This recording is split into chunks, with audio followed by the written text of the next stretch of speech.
At Five Star Bank, community is at the heart of what we do.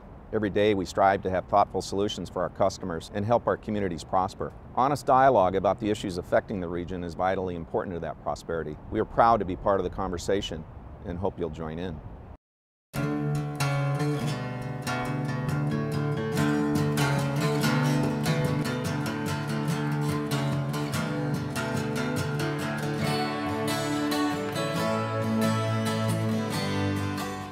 We are wrapping up the third season of Studio Sacramento.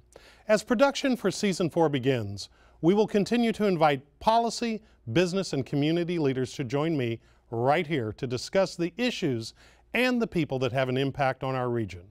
But first, we'd like to share some of the highlights from this past season and ask you to join us for all new episodes beginning July 11th as we continue the conversations that matter right here on Studio Sacramento. What gets me up in the morning to do this, and what I think of as I go to sleep at night and pray for, are the 1 in 5 children in America who live in poverty. I have 5 children, 9 grandchildren. I see all the opportunity that they have and all the love and attention and that. And I think, why is it in our country that so many children live in poverty, go to sleep hungry at night? We don't do any of our children any favor by saying that this is okay for them to grow up in a society that has such a disparity of opportunity for children. So that's it. So when I'm talking to people, whether they're Democrats or Republicans, if they're standing in the way of those 1 in 5 kids, I love them all, okay, but I choose the children over them. And when you first got into public service, who inspired you the way that you inspire the young women that were at this conference today? Well, my mother was a great inspiration to me. My father was an elected official when I was born. Mayor, right? When I was born, he was the member of Congress from Baltimore. And then when I was in first grade, he became the mayor of Baltimore. And when I went away to college, and freshman year in college, he was still the mayor of Baltimore. So public service was a noble calling in our family, and our sense of responsibility to the community was one that was instilled in us. I still had no interest myself in going into politics, but I knew that I had a responsibility. And so then my husband's born and raised San Franciscan, but we met in college. And so when I came out here, eventually I volunteered for other candidates, this or that, and became chair of the California Democratic Party, which I thought was the height of how great, the biggest party, largest party in our country, and now I'm the chair of that. And then one thing led in another. Sala Burton, you know, Philip Burton's successor, widow and successor, and John Burton's sister-in-law. When she was ill, she asked me to run. I never intended to run for public office, but she insisted, and I promised her I would, and then to our surprise, she soon passed away. So since I promised her I would run, and I did, I had to promise her that I would win, so I did. And that's how I went from the kitchen to the Congress. Do you worry at all that because of sort of the corrosive nature of the debate that goes on right now, that we're not attracting people into public service? It's becoming a disincentive for people to participate? Well, I'm very impressed by the candidates who are coming forth for us for the next election, and by the members of Congress. Our House Democratic Caucus is over 50% women, minorities, and LGBT community people. So I'm thrilled with that. But I agree with you that I said at the conference today, if you reduce the role of money in politics and you increase the level of civility, you'll attract more women, more young people, more minorities to take the chance to run. And that's what we should do. Our founders, they sacrificed their lives, their liberty, their sacred honor for democracy, a government of the many. And now it's turning into a government of the money. We have to stop that. And I think that will do, if we change that, it will be more to just have a flowering of interest in running for public office, including increasing the civility.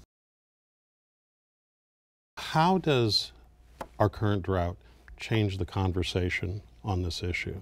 Well, it changes it in a lot of ways. I think people are thinking long-term for the first time in a really, really long time. It's not just climate change. If you look at, scientists have been looking at the last 4,000 years of water levels, And the last 150 years are about the wettest years that we've had in Really? 4,000 years. And we built a water system based on that 150 years of, wet year water.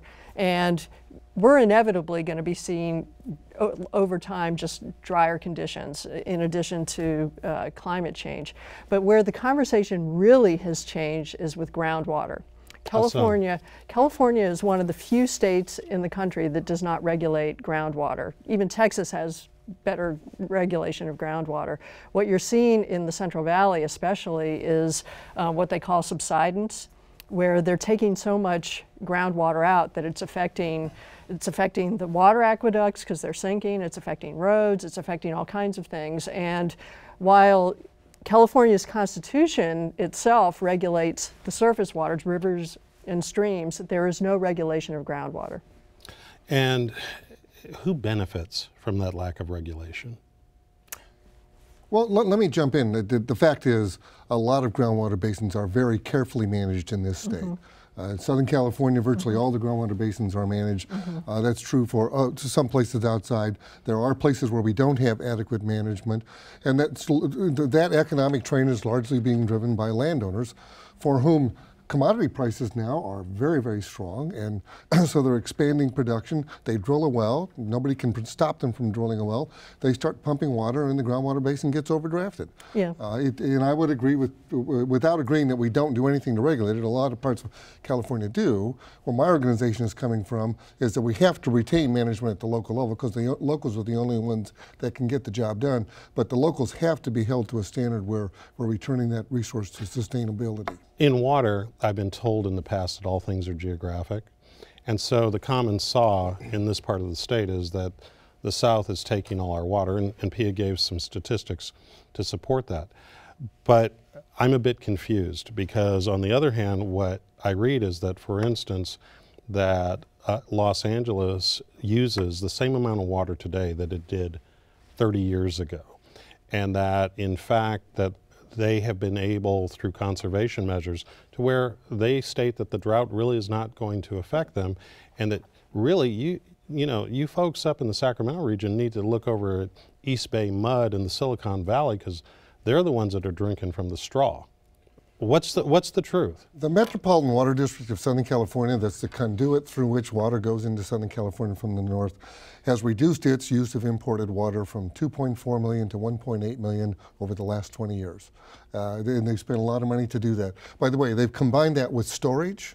And you need both of them to. But isn't that something that environmentalists completely reject? No, actually, that's exactly what the environmentalists say we should be doing, and that's what they've been doing in Southern California. Really, spending billions of dollars. We need to, and it's not that other places are not doing wise water management. They are, but we can all learn from that lesson.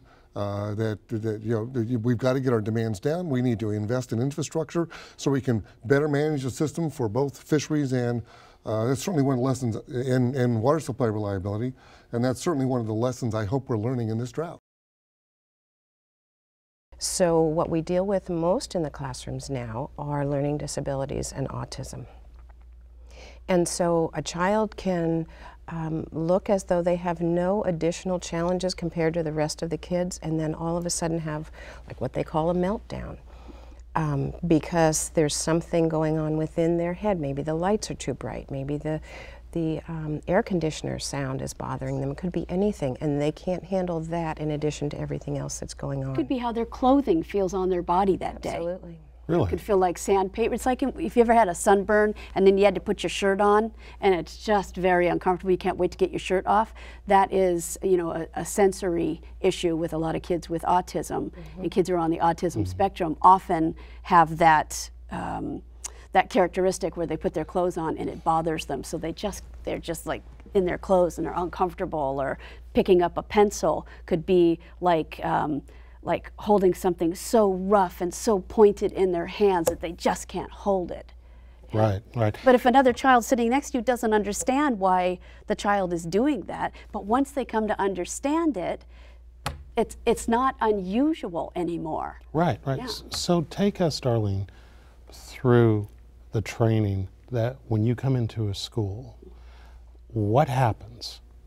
Well, we have a two-part program. We have the speakers portion, as I mentioned a moment ago, where the speakers go into a classroom or a library, and we have half the kids in with us. And so typically how it works is we do one grade level. It's not an assembly like a lot of programs are in the school where you go in it and you're in the auditorium or the multi-purpose room and all the kids in the school are there. It's not like that at all. It's much more intimate. We'll go in and do the 4th grade in the school. And so we'll take the 4th graders, say there are 100 between all the classes, and we divide them in half, 50 and 50.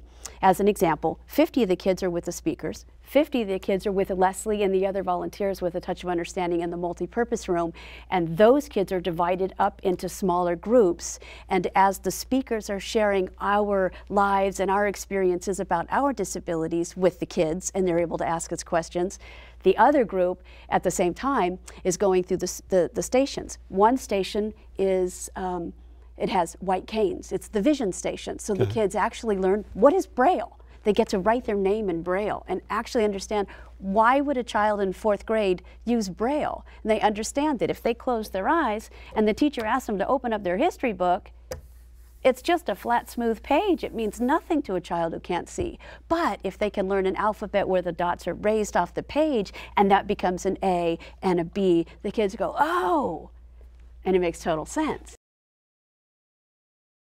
On the Kings, one of the things that you all bring as owners is an understanding of global brand building. What is it, when you look at the Kings as a new product that's got potential, what excites you in terms of where you take this opportunity? Well, I think you said it right. It is a really exciting opportunity. The Sacramento Kings are the team of the capital city of California, which is an incredibly globally significant place to be. And what that brings to the table is tremendous marketing opportunities to take the brand global. In India, as you know, we're really trying to focus on that market to make 1 billion people fans of the Kings. We think the name itself is something that's really marketable. Kings is a great name. Yes. It's not the Lakers. The Lakers has a great brand, but what the heck's a Laker? Right. There's a lot of plays that you could have with royalty and kings and leadership and being the best. And the color, the color purple means so much. There's a lot of branding opportunities that we're excited about. And the arena is in process. Now there's controversy and an attempt to bring the decision to go forward with the arena for a public vote. What do you think that arena and the investment associated is going to mean for this region? Well, I think it's going to be, first of all, city of Sacramento is going to be unbelievable development downtown. And I seen Los Angeles where Staples Center was built. I used to go there. I used to have a factory there many years ago. Really? In the corner. Mm-hmm. And there used to be nothing. Actually, this location is 10 times better than what Staples Center location will be. And I see within 5 years that area as good as Staples Center, LA Live, and that's what we plan to do. That's what's going to happen. Yeah, I think the bones of the downtown neighborhood are just really amazing. There's these beautiful buildings and the trees and the grid and the centrality of the business and the political environment in downtown Sacramento. It just needs a little bit of facelift and a new arena, and it's really going to blossom, we feel. And do you think it'll ultimately attract other investment in addition to you and your other partners? Absolutely. There's no question. You both say that so strongly. Yeah. What leads you to think that? All you have to do is just walk the grounds. You can see it. You can see the bones are there. If you bring in the arena, you bring in the hotel, you bring in the housing and the shops and the restaurants, and we've seen it in... And you're exposing that arena, that area to the worldwide, not just in this country. Let me ask you a question. You're sitting here right now with us. Is your mind completely here, or are you always, when you're not with your wife, is it sort of ticking in the background for you? It is. Yeah, it's different than before. My mind, you know, and And I have there's kind of this funny feeling in here, and it's almost like you're going to start crying. There's this heaviness in your forehead, goes all the way back into your mind, and that sort of gets in the way. This this fog.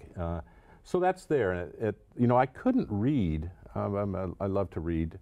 For about a year after she got out of the hospital with the encephalitis, I'd fall asleep with a book, or my mind would wander. That's improved after about a year, so I can, you know, get a little more control over your thought processes and the ability to think clearly. Now I'm probably 90% with you. What's the heaviest thing about the life you lead? The thing that feels heaviest? Well, it's probably when she says she wants to go home. I mean, we've been in our home for 28 years, and you know, she's like, "Got to go home. I've got to go home." And I, you know, ask her some questions like, "How old are you? Where's your home?" This kind of deal. And I think she's kind of back in the early 70s, you know, and I'm not sure her home is where she grew up in Marin County, or if it's in Arcata where we lived for 15 years.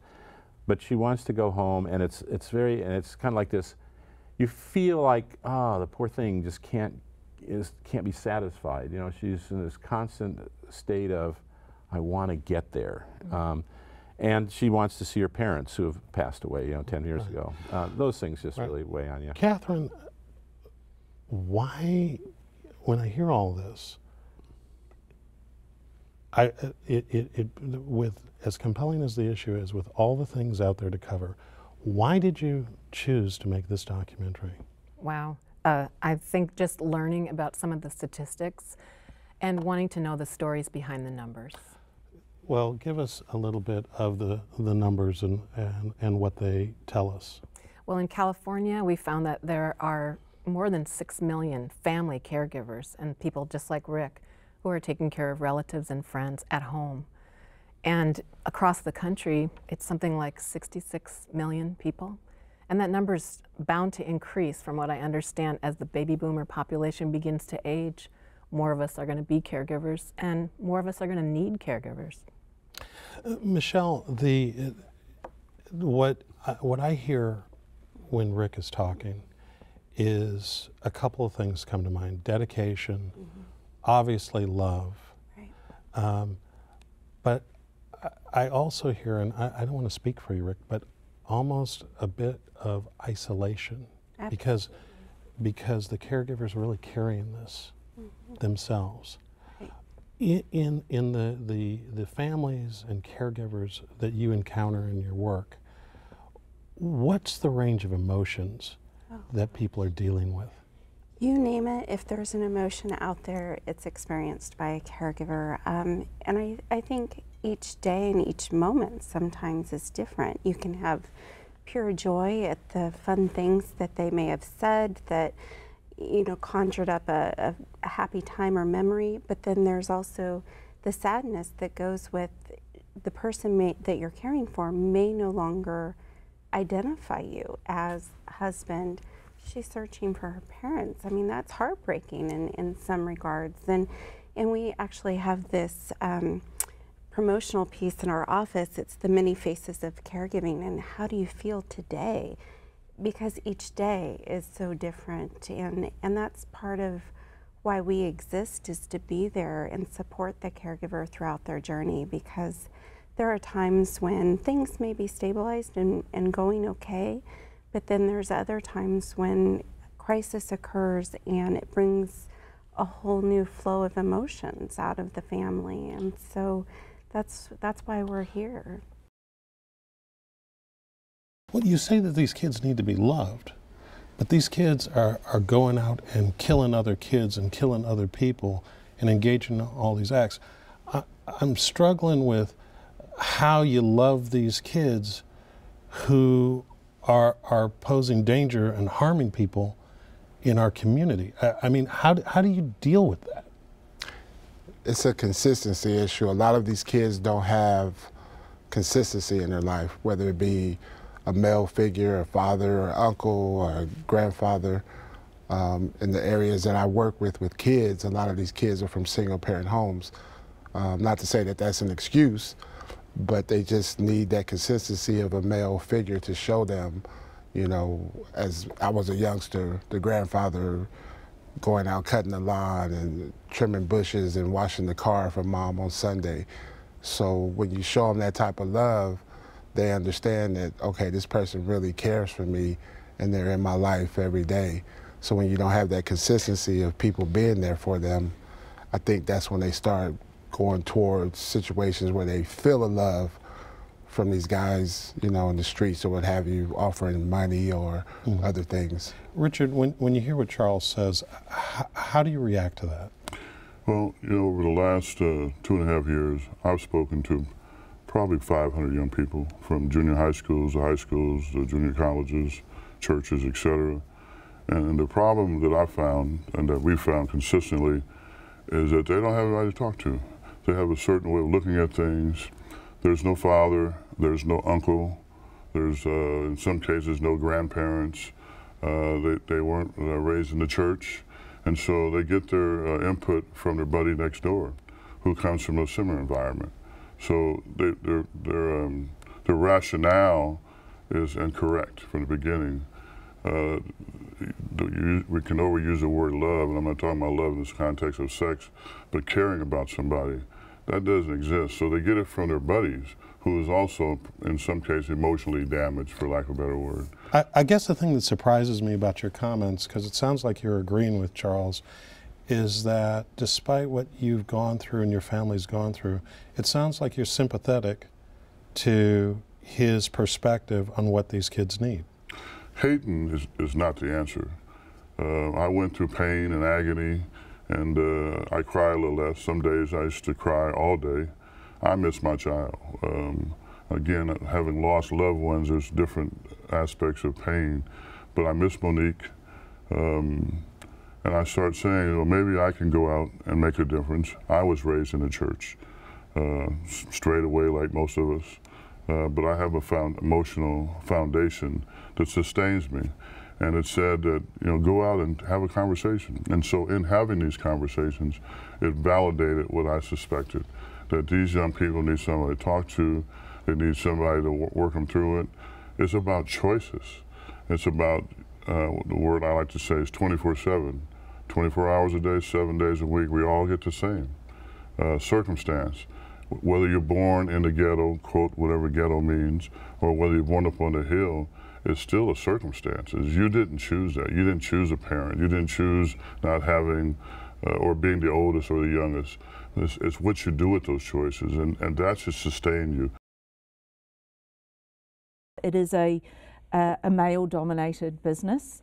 It's a little bit better in this country than New Zealand and Australia and Europe. You have to make the decision there. It's a lot younger. It's a younger, more trendy, more pushing the envelope industry than it is in America. In America, it's a lot more corporate. So over there, you have a choice. I can have a family, or I can have a career. Really? It's very, I mean, I could count on one hand the females that have actually made it, and their husband doesn't work and they have a nanny, and it's hard. It's very hard. It's a hard business. We were talking about this earlier, and I'd say one of the things I've appreciated about the ad business is I felt it was one of the more progressive industries in terms of the hiring of women being able to own their own ad agencies, rise to senior positions at a pace far better than the rest of, say, corporate America. And, you know, I in fact now work for a women-owned ad agency. And why do you think that is? I think a lot of things, somewhat what Bob was saying is, you know, this is about our culture, our society, and this is a business that has to stay on the forefront of it. And if you track kind of almost the women's movement in America, this business was on the forefront of that. And I think there's a lot of parallels. Well, that raises a question, though. Bob, does advertising really mirror the country, or does it lead it? Or does it follow it? Yeah, that's a good question. I think it does all those things. You know, I think really cutting edge advertising leads it, and then most advertising follows. Wouldn't you say? I agree. I think that's a good way to. Yeah. So if you're looking at sort of general ad content today, what is it that sort of impressions any one of you can answer this. What impressions about the country and about where we're at today does, sort of like, if you were to look at just kind of the mass of advertising, tell us about who we are and what we are today? I think there's an underlying movement of family and coming together. That's for me, and maybe it's, again, every ad should be targeted. So I see the ones, hopefully if the advertiser and the communications people have done their job right, I see family, because that's kind of where I'm at the moment. That's our show. Thanks to all the guests who have joined me at this table over the past 3 seasons, and thanks to you for watching. We'll be back on July 11th with a brand new episode. For Studio Sacramento, I'm Scott Syfax. See you next time right here on KVIE.